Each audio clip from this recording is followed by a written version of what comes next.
وأنا عندي 17 سنة.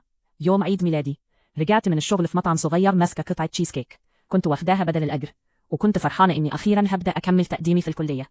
دخلت الشارع ولاحظت إن العربية القديمة بتاعت أهلي مش موجودة. قلت عادي يمكن نزلوا يجيبوا حاجة، بس أول ما فتحت باب البيت السكون ضربني كأنه حاجة ملموسة. البيت كان فاضي فاضي حرفيا، مفيش عفش مفيش صوت، حتى ريحة السجاير بتاعت أمي اختفت. طلعت أجري على أوضتي وقلبي بيدق بعنف، لقيتها متجردة من كل حاجة، سرير من غير ملايات، وكل حاجة اختفت.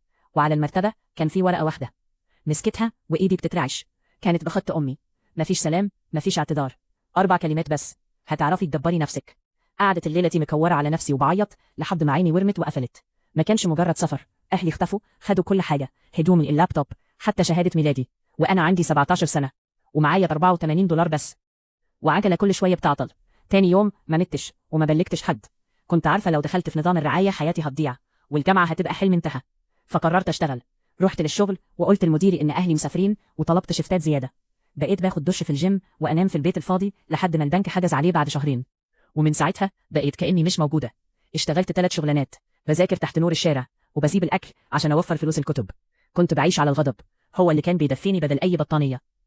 ما أتعب أقول لنفسي نفس الجملة: هتعرفي تدبري نفسك. وفعلا عرفت. بعد 12 سنة أنا مش البنت المكسورة دي، أنا شريكة في واحدة من أكبر شركات الهندسة في شيكاغو، عندي بنت هاوس بإزاز من الأرض للسقف، حياتي مبنية على القوة والسيطرة، مفيش فيها مكان للضعف. لحد من 3 أسابيع تليفوني رن، رقم غريب من مدينتي القديمة. رديت، صوت أمي كبران ضعيف، قالت لي: إحنا وحشناك قوي يا بنتي. ما صرختش ما عيطتش، بس حسيت بحاجة ساقعة جوه صدري، وقلت بهدوء: إنك تشتاقي ليا ده التزام طويل، بقاله 4880 يوم. عايزة إيه؟ سكتت، وبعدين صوت أبويا دخل، قال لي: أمك تعبانة جدا وإحنا هنخسر البيت، شفنا اسمك في مجلة، إحنا فخورين بيكي. فخورين؟ الكلمة دي خلتني أضحك تقريبا. سألتهم: هو ده السبب اللي خلاكم تسيبوني لوحدي في بيت فاضي؟ قال بسرعة: ما كانش عندنا حل، الديون كانت مدمرانا، ما قدرناش ناخدك معانا، بس كنا عارفين إنك قوية وإنك هتعرفي تدبري نفسك. نفس الجملة. في اللحظة دي حاجة جوايا اتكسرت، وبعدين هديت تماما. قلت له: عندك حق، أنا فعلا عرفت أدبر نفسي، عرفت أعيش من غير تدفئة، أزور توقيعات عشان أقدم على مساعدات، وأمحيكم من حياتي لدرجة إني نسيت وشكم. أمي قالت بصوت مكسور: إحنا عيلة.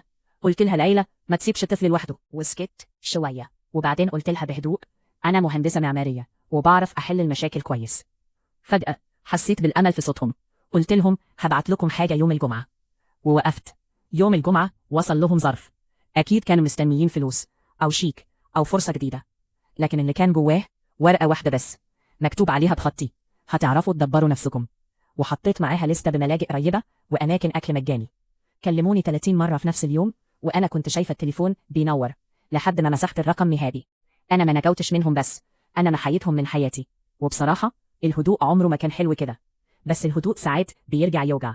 بعد كام أسبوع وصلني جواب: أمي ماتت، وأبويا كتب إنهم ما سابونيش عشان ما بيحبونيش، سابوني عشان كانوا ضعاف.